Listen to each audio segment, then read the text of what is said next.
Hi everyone, Fatma here from Addictive Tips, and I'm going to show you how you can disable Fluent Design on Windows 10.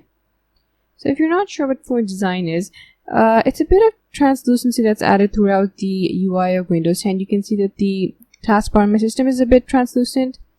The start menu has a bit of translucency to it, and if you go to the calculator app, you can see that there's again some translucency to the background. So to disable it, what you need to do is open the Settings app and go to the Personalization group of settings. Here you need to select the Colors tab. There's a switch here called Transparency Effects. Go ahead and turn that off, and the Fluent Design is going to be disabled.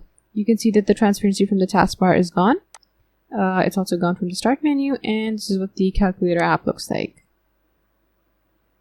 You can enable it again just as easily. Just turn the switch back on, and the Fluent Design is going to be back. Thanks for watching. I'll see you later with more tech tips.